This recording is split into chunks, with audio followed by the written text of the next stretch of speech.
নমস্কার বন্ধুরা, সবাইকে জানাই শুভ সন্ধ্যা। সকালবেলায় একটা নিয়ে আলোচনা করলাম, সময় পরিস্থিতি আমাকে যে কিভাবে বদলে যেতে বাধ্য করেছে। আমি আগে এরকম ছিলাম না। এবারের আজকে একটা জিনিস নিয়ে করব। আমার মনটা অনেক দিন ধরে কীরকম যেন একটা ডিসব্যালেন্স টাইপের, ভালো নেই খুব একটা।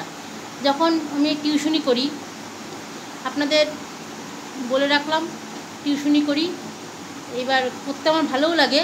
আমি একদম ক্লাস 3 শ্রেণী থেকে একদম বাচ্চাদের অঙ্ক শেখানো থেকে ক্লাস উচ্চ মাধ্যমিক অবধি পড়াই।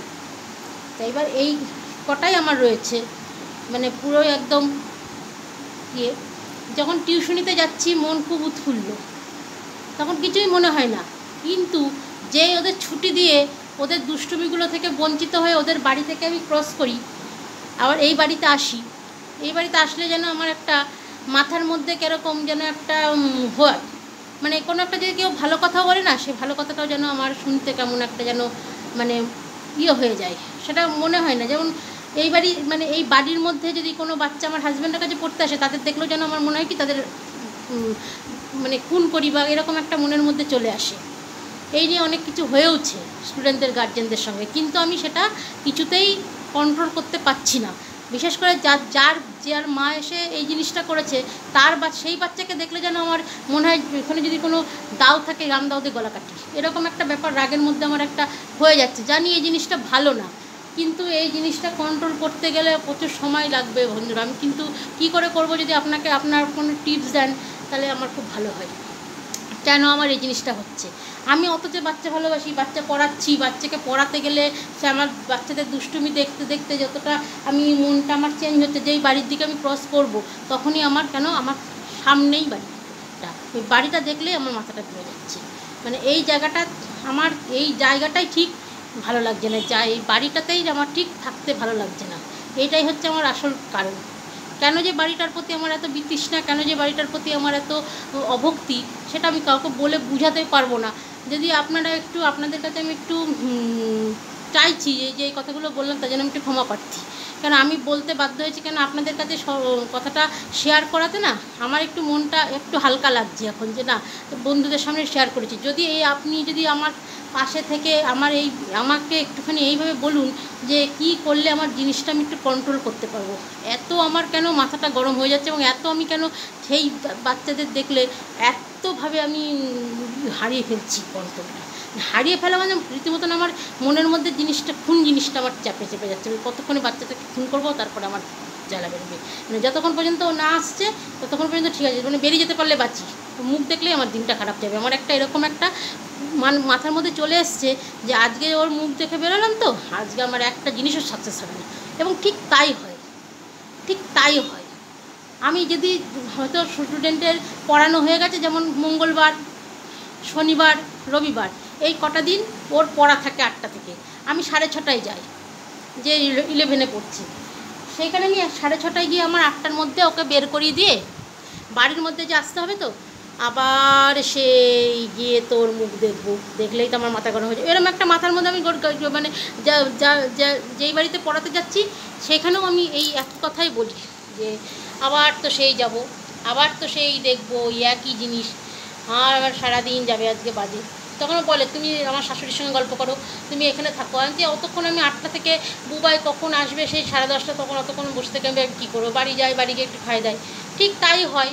এসে এবার দেখি স্বামী, আমার হাজব্যান্ড ওর প্রতি দিদি আমি যে বাড়িতে ঢুকেছি, বাড়ি যে এসেছি, কোনো তার মাথা ব্যথা নেই, কোনো কিছু নেই। সেই ওদের সঙ্গে সেই কীরকমভাবে করে যাচ্ছে। এবার 2 ঘন্টা হয়ে যাচ্ছে, চাইছে আসছে না। তখন আমি বাধ্য হয়ে নিজে খেয়ে দিয়ে বেরিয়ে গেলাম। তারপরে এসে খেলো, ঠান্ডা হয়ে গেল, তাই খেলো।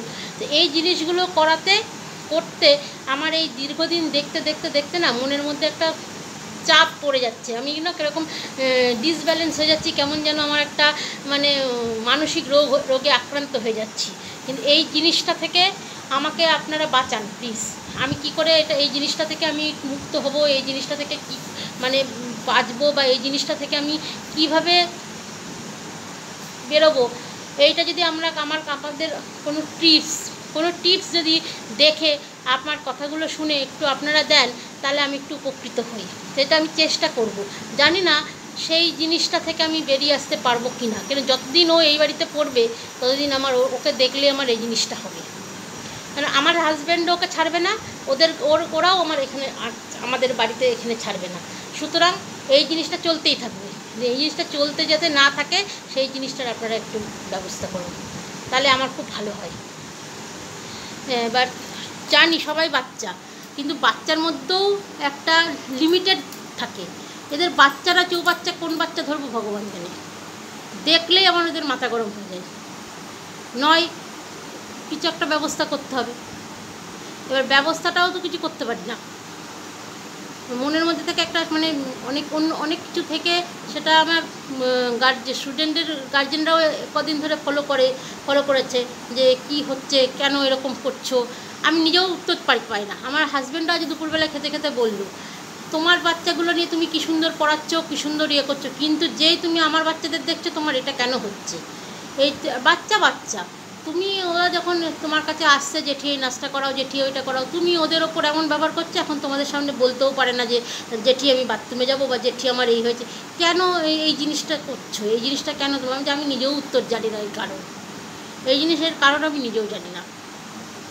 আমার বাচ্চাদের দেখলেই তুমি এরকম করছো, সত্যি এই জিনিসটা কেন হচ্ছে আমি নিজেও জানি না।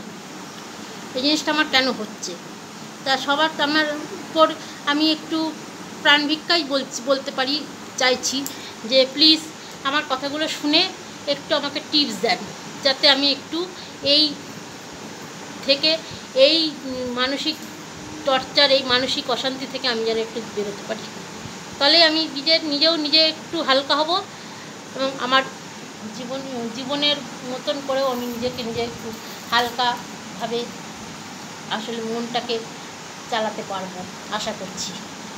বললাম, যদি ভালো লাগে বন্ধুরা কমেন্টে জানাবেন। ধন্যবাদ। আপনাদের কাছেই তো শেয়ার করব, আর কার কাছে শেয়ার পার্টনারও আমার নেই, আমি নিজে একা। তাই আপনাদের কাছে শেয়ার করে আমার একটু ভালো লাগে, ইচ্ছা হলো কেন জানি না, তাই করলাম। ধন্যবাদ জানালাম, একটু দেখবেন ব্যাপারটা।